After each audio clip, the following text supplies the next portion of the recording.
दोस्तों, आज हम बात करेंगे आईटीआर के बारे में।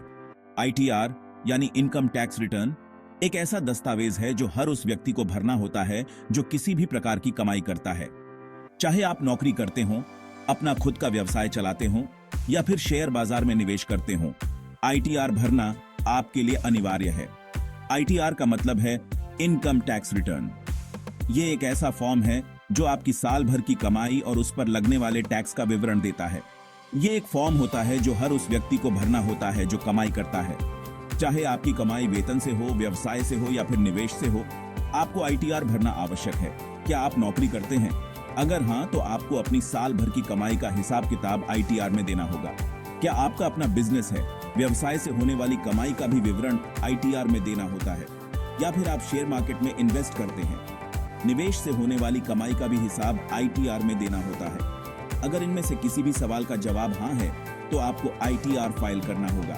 आईटीआर फाइल करने से सरकार को आपकी कमाई का सही पता चलता है और आप पर लगने वाले टैक्स का भी। यह फॉर्म सरकार को बताता है कि आपने कितनी कमाई की है और उस पर कितना टैक्स बनता है।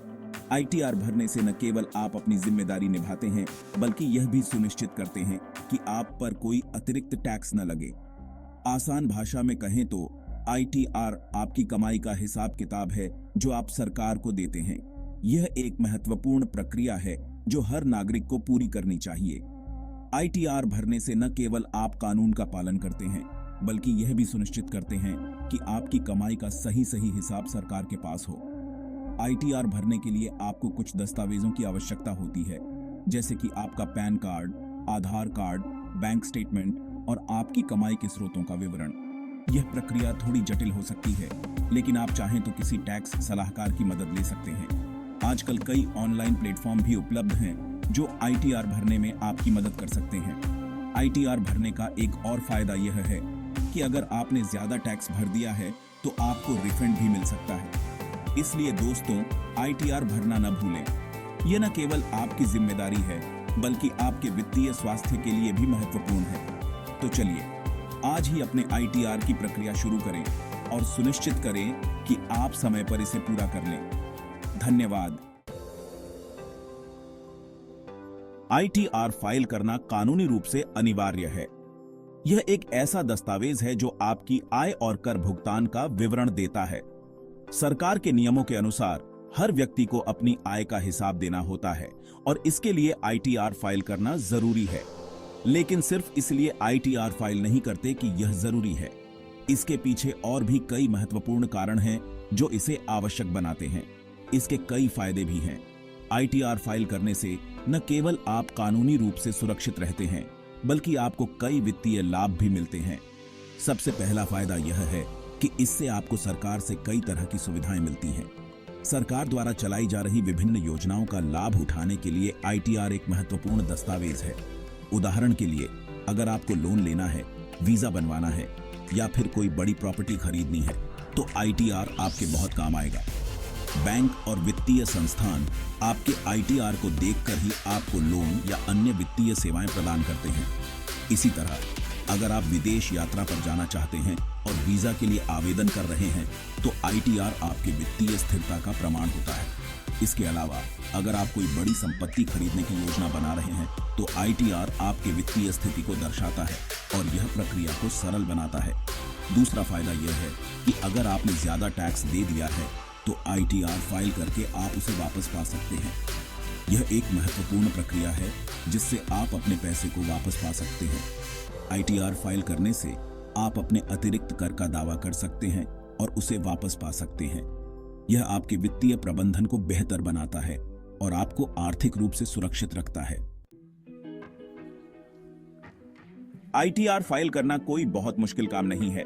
अगर आप सही स्टेप्स को फॉलो करें, तो यह प्रक्रिया बहुत ही सरल हो सकती है। आप इसे खुद भी कर सकते हैं, बिना किसी की मदद के। इसके लिए आपको बस थोड़ी सी जानकारी और धैर्य की आवश्यकता है। इसके लिए आपको इन स्टेप्स को फॉलो करना होगा। पहला, सबसे पहले आयकर विभाग की वेबसाइट पर जाकर अपना अकाउंट बनाएं। यह अकाउंट बनाना बहुत ही आसान है। आपको बस अपनी बेसिक डिटेल्स जैसे नाम, पता और पैन नंबर डालना होगा। दूसरा, अब आपको अपना आईटीआर फॉर्म चुनना होगा। यह स्टेप बहुत महत्वपूर्ण है क्योंकि सही फॉर्म चुनना आवश्यक है।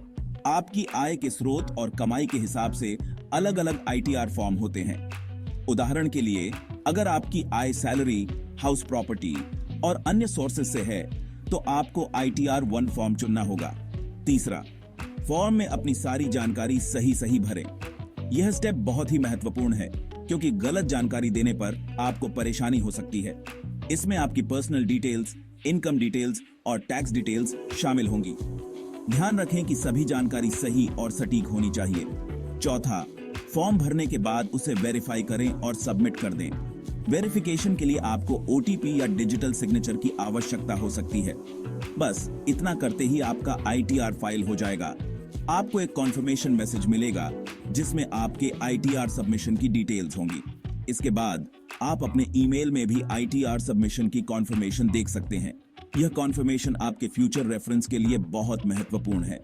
आईटीआर फाइल करने के बाद आपको अपने रिकॉर्ड्स को संभाल कर रखना चाहिए। यह फ्यूचर में किसी भी डिस्क्रिपेंसी या ऑडिट के समय काम आ सकता है। इसके अलावा आप अपने टैक्स डॉक्यूमेंट्स को भी रिव्यू कर सकते हैं ताकि यह सुनिश्चित हो सके कि सब कुछ सही है। अगर आपको किसी भी स्टेप में कोई कंफ्यूजन हो तो आप एक टैक्स एडवाइजर से भी सलाह ले सकते हैं। वे आपको सही मार्गदर्शन दे सकते हैं। आईटीआर फाइल करने के बाद आपको एक संतोष का अनुभव होगा कि आपने अपनी जिम्मेदारी पूरी कर ली है। यह एक महत्वपूर्ण कदम है जो आपको फाइनेंशियल डिसिप्लिन में मदद करता है। अंत में आप अगले साल के लिए भी अपनी फाइनेंशियल प्लानिंग कर सकते हैं ताकि अगली बार आईटीआर फाइल करना और भी आसान हो जाए। आजकल कई टैक्स फाइलिंग एप्स भी उपलब्ध हैं जो इस प्रक्रिया को और भी सरल बना देते हैं। आप इन एप्स का भी उपयोग कर सकते हैं। तो अब देर किस बात की, आज ही अपना आईटीआर फाइल करें और फाइनेंशियल फ्रीडम की ओर एक कदम बढ़ाएं। अगर आप शेयर बाजार में ट्रेडिंग करते हैं तो आपको अपनी इस कमाई को भी आईटीआर में दिखाना होगा। इंट्राडे ट्रेडिंग, फ्यूचर्स और ऑप्शंस, इन सब से होने वाली कमाई को कैपिटल गेन्स माना जाता है। इस कमाई को आईटीआर फॉर्म में सही जगह पर दिखाना बहुत जरूरी है। इसके लिए आप किसी टैक्स सलाहकार की मदद भी ले सकते हैं। टीडीएस का पूरा नाम है टैक्स डिडक्टेड एट सोर्स। आसान भाषा में कहें तो यह आपके वेतन या अन्य आय से पहले ही काट ली गई टैक्स की राशि होती है। उदाहरण के लिए, अगर आप नौकरी करते हैं तो आपकी सैलरी से हर महीने टीडीएस काटा जाता है। अगर आपका कुल टैक्स टीडीएस से कम बनता है तो आप आईटीआर फाइल करके बाकी टैक्स वापस पा सकते हैं। टैक्स बचाना गैरकानूनी नहीं है। सरकार ने टैक्स बचाने के लिए कई नियम बनाए हैं। आप धारा 80C, 80D, 80E आदि के तहत निवेश करके टैक्स बचा सकते हैं। PPF, ELSS, NPS, health insurance, home loan आदि कुछ ऐसे विकल्प हैं जिनमें निवेश करके आप टैक्स बचा सकते हैं। कुछ साल पहले सरकार ने टैक्स के नियमों में बदलाव किए हैं। अब आपको पुराने और नए टैक्स स्लैब में से किसी एक को चुनना होगा। नए टैक्स स्लैब में टैक्स रेट कम है, लेकिन इसमें आपको टैक्स बचत के कुछ विकल्प नहीं मिलते हैं। आपको अपनी आय और निवेश के हिसाब से चुनना होगा कि कौन सा स्लैब आपके लिए फायदेमंद है। आईटीआर फाइल करने की आखिरी तारीख हर साल 31 जुलाई होती है। अगर आप इस तारीख तक आईटीआर फाइल नहीं करते हैं तो आपको जुर्माना भरना पड़ सकता है। इसलिए देर न करें और आज ही अपना आईटीआर फाइल करें। आईटीआर फाइल करते समय कुछ सावधानियां बरतना बहुत जरूरी है। सबसे महत्वपूर्ण है कि आप अपनी सारी जानकारी सही भरें। इसके अलावा आपको यह भी सुनिश्चित करना चाहिए कि आप सही आईटीआर फॉर्म का इस्तेमाल कर रहे हैं। अगर आपसे आईटीआर फाइल करते समय कोई गलती हो जाती है तो घबराने की जरूरत नहीं है। आप आयकर विभाग की वेबसाइट पर जाकर अपने आईटीआर में सुधार कर सकते हैं। इसके लिए आपको रेक्टिफिकेशन का विकल्प चुनना होगा। दोस्तों, आईटीआर फाइल करना कोई मुश्किल काम नहीं है। इसे आप खुद भी आसानी से कर सकते हैं। आईटीआर फाइल करने से आपको कई फायदे होते हैं और यह कानूनी रूप से भी अनिवार्य है। इसलिए देर न करें और आज ही अपना आईटीआर फाइल करें।